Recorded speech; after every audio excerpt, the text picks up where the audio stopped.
রাধে রাধে বন্ধুরা, আজকে চলে এসেছি। কোথায় এসেছি বলো তো? এই দেখো, রসকুন্ড শ্রী শ্রী বাবা বসন্ত রায়জিউ মন্দির। আজ হচ্ছে আষাঢ় মাসের সংক্রান্তি এবং আগামীকাল থেকে শুরু হচ্ছে শ্রাবণ মাস। আর শ্রাবণ মাস মানেই রসকুন্ড শ্রী শ্রী বাবা বসন্ত রায়জিউ মন্দিরে শ্রাবণী মেলা এবং তার সঙ্গে জেলা ছাড়িয়ে বিভিন্ন জেলার থেকে অসংখ্য পুণ্যার্থীর জল ঢালার ভিড়। আর তারই প্রস্তুতি এখন কেমন চলছে সেটা তোমাদেরকে দেখাতে চলে এসেছি। চলো এবার দেখা যাক এখানকার পরিস্থিতি এবং এখানকার প্রস্তুতি এখন কেমন চলছে। আমি এখন রয়েছে হচ্ছে বাবা বসন্ত রায়জিউ মন্দিরের যে ভোগ মন্দির, সেই ভোগ মন্দিরের সামনে, এবং এই পাশে রয়েছে হচ্ছে বাবার সেই মন্দির।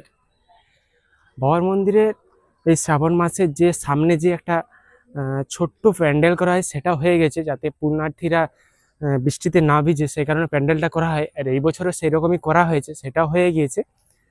আর এই পাশটা হচ্ছে বাবার মন্দির। এখন মোটামুটি ফাঁকা, অনেকেই আছে কিন্তু তুলনামূলক ফাঁকা সন্ধ্যের সময়। আর কিছুক্ষণের পরেই, সন্ধ্যার পরেই বাবার পুজো হবে, তো তখন আরও মানুষ আসবে। দেখতেই পাচ্ছি এখন বাবার মন্দিরের ঠিক জায়গাটা, এখন পরিস্থিতি কেমন রয়েছে।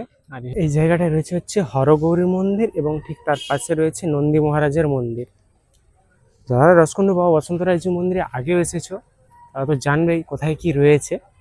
এছাড়াও আরও এখানে অনেক কিছু চিকিৎসা হয়, সেই বিষয়ে আমি অন্যদিন ভিডিও বানাবো। আরও ভিডিও আছে, অনেকে বানিয়েছে, আমি এখনও পর্যন্ত বানাইনি, সেই বিষয়ে অবশ্যই ভিডিও বানাবো।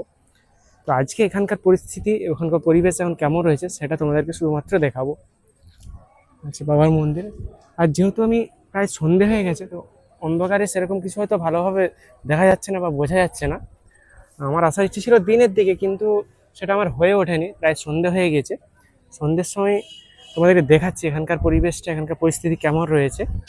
আর এই পাশটা হচ্ছে শ্রাবণী মেলা। শ্রাবণী মেলার প্রস্তুতি কেমন চলছে তোমাদেরকে দেখাচ্ছি।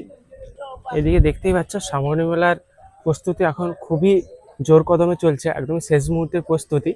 আগামীকাল থেকে পড়ে যাচ্ছে শ্রাবণ মাস এবং সামনেই আছে প্রথম সোমবার শ্রাবণ মাস। আর শ্রাবণ মাসের প্রতিটা সোমবারই জানো তো কি পরিমাণ ভিড় হয় রসকুন্ড শ্রী শ্রী বাবা বসন্ত রায়জিউ মন্দিরে। আর তারই প্রস্তুতি এখন চলছে একদমই জোর কদমে। দেখা যাচ্ছে বেশ কিছু দোকান এখানে বসেছে এবং আরও দোকান আসবে এই জায়গাটায়। এই জায়গাটাও দোকান বসবে পাঁচটায়। আজকে যেহেতু সংক্রান্তি, আগামীকাল থেকে পড়ে যাচ্ছে শ্রাবণ মাস। আর শ্রাবণ মাসের প্রথম সোমবারে প্রচুর পরিমাণ ভিড় এবং আগামী পরবর্তী সোমবারগুলোও ভিড় হবে, কিন্তু বাকি দিনগুলোও মোটামুটি ভিড় হবে। তো সেই কারণেই সব কিছু প্রস্তুত করা চলছে। আর দেখতেই পাচ্ছি কী পরিমাণ দোকান এসছে এই বছর এই রসকুন্ড শ্রী শ্রী বাবা বসন্ত রায় মন্দিরের শ্রাবণী মেলাতে। এই পাশে দেখতে পাচ্ছ কত দোকান আছে, এই পাঁচটা দোকান আছে। আর এখানেও অসংখ্য দোকান আছে, এই দোকানগুলো এখনও রেডি করা হয়নি, এগুলোও রেডি হয়ে যাবে প্রথম যে সোমবার আছে সোমবারের আগে।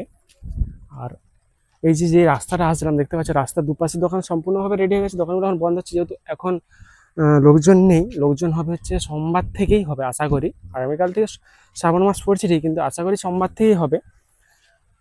তাই এখনও সব কিছু সম্পূর্ণভাবে প্রস্তুত হয়নি, সোমবারের মধ্যে প্রস্তুত হয়ে যাবে। আর এইখানটা একটা রয়েছে বাবার মূর্তি। যারা সকলে আসেন এখানে, অনেকে এখানে ছবি তুলে দেখেছি। আর এই যে মূর্তিটা খুবই সুন্দরভাবে বানানো হয়েছে। লাইট সেরকম নেই বলে দেখানো যাচ্ছে না, দেখাতে পাচ্ছি না, দেখা যাচ্ছে না। খুবই সুন্দর এই মূর্তিটা। এখানে লাইট দেওয়া আছে কিন্তু লাইট জ্বলছে না বা জ্বালানো হয়নি কেন জানি না। দেখতে পাচ্ছ বাবার মূর্তিটা খুবই সুন্দর, অপূর্ব লাগছে বাবার এই মূর্তিটা। দেখতেই পাচ্ছ যে এখানকার পরিস্থিতি এখন কেমন রয়েছে, শ্রাবণ মেলার প্রস্তুতি কেমন। প্রচুর পরিমাণ দোকান এসছে, হয়তো আরও আসবে। বন্ধুরা, এই ছিল হচ্ছে রসকুন্ড শ্রী শ্রী বাবা বসন্ত রায়জিউ মন্দিরের শ্রাবণ মাসের শ্রাবণী মেলার প্রস্তুতি। আর কে কে আসছো এই শ্রাবণ মাসে শ্রাবণী মেলাতে মেলা দেখতে এবং সোমবারে জল ঢালতে, অবশ্যই কমেন্টে জানিও। আর আজকের ভিডিওটা এখানে শেষ করছি। সকলে ভালো থেকো, সুস্থ থেকো, টাটা।